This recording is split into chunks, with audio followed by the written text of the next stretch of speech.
Hello, I'm Megan, and I'm joined with one of our fantastic client managers here at Twice as Nice Recruiting, Lisa. She has a really interesting role to talk about and placement to talk about, so I'm excited to dive in. But first, let me tell you that we are Twice as Nice Recruiting. We'll rebuild every single search from scratch. We have a 9.9% placement fee, and we guarantee your placements for 18 months.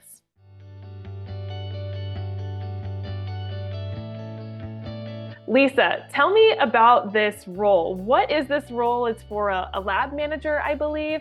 What does that entail?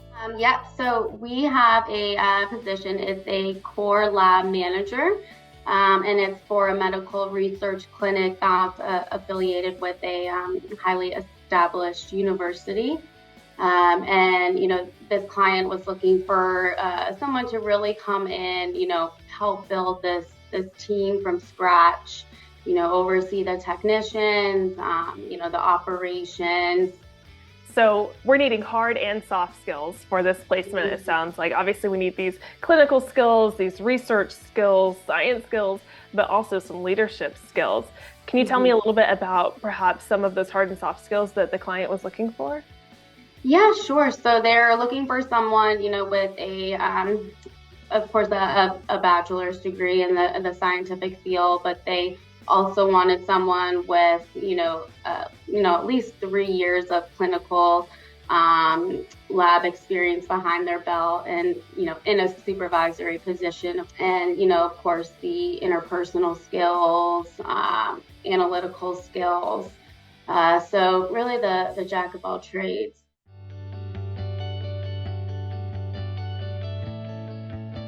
It's always the jack of all trades we gotta find. That perfect unicorn who has all of this great expertise and those soft skills, but we can always find them. But tell me a little bit about this client. You said it was for a really well-known university, but one of their research areas.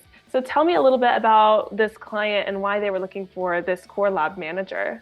They were actually taking over another company that they essentially had to start from scratch and just kind of build the morale of the employees, because they did end up keeping a lot of the people and then bringing some on from my client's old research clinic, but still they really wanted someone to kind of come in, take ownership and just help get their name out there. And you said my client's previous firm or lab. So this is a new client that we're working with. However, this is a similar contact to one that you've had in the past. Can you tell me a little bit about that relationship building and how that perhaps helped find this placement and coordinate this placement? So my client was offered an amazing opportunity where she is now to be the president of their lab. And when they were looking to build their team, and her manager, asked, okay, well, where can we find these people? She goes, well, I got to give Lisa a call. They helped me at, where I was before and did a fantastic job. And so I've already worked with her. She's a wonderful, wonderful person, partner. And so I was thrilled to have the opportunity to work with her again. And have a success story to share.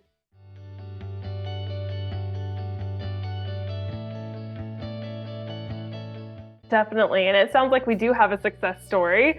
So how did this placement go? What was the timeline, to find that perfect candidate, that jack of all trades?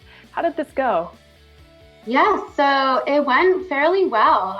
You never know with these searches that are a little bit more unique and have credentials behind them.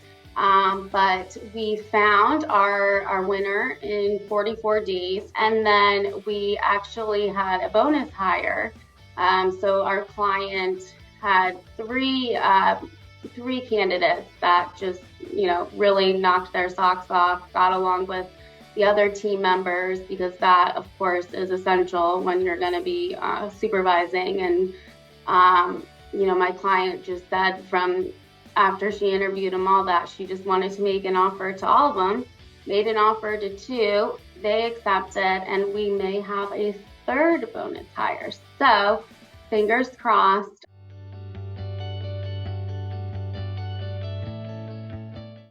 Oh my gosh, that's great. It sounds like we found so many good candidates for them that they said, okay, we'll hire them. So Mhm. that is fantastic. Were there even any challenges then if we were able to find them, three candidates that they were willing to make an offer for? If there was, what was that challenge? Yes, so we did run into some challenges. I would say where it got a little tricky is this they're going to be moving their lab, and the timeline is a little undecided at the moment, as well as the location. So it could either be about 20 minutes away, or the new location could be a little over an hour away. So trying to, you have to be upfront, of course, with candidates. You don't want to steer them wrong, and they need to know what they're getting into. We were fortunate in that the candidates that did get to the interview round, they were able to negotiate with our client, and our client knows what it takes to get top talent, and they really want to, build again on their culture and everything like that.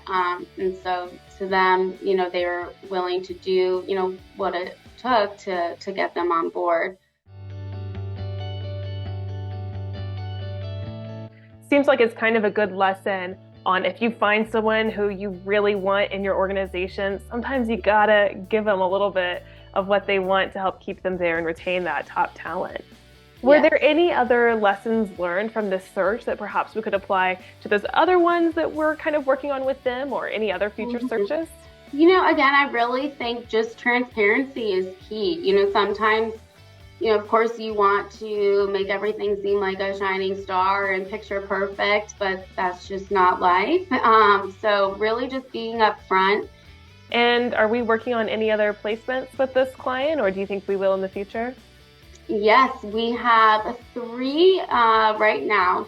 They are on pause, just because our client does think that they'll know where the lab will be moving to at the end of this week. So just made sense to hold. And then I did find out yesterday that she has another position for us to fill. So hope to get the ball rolling on that one early next week.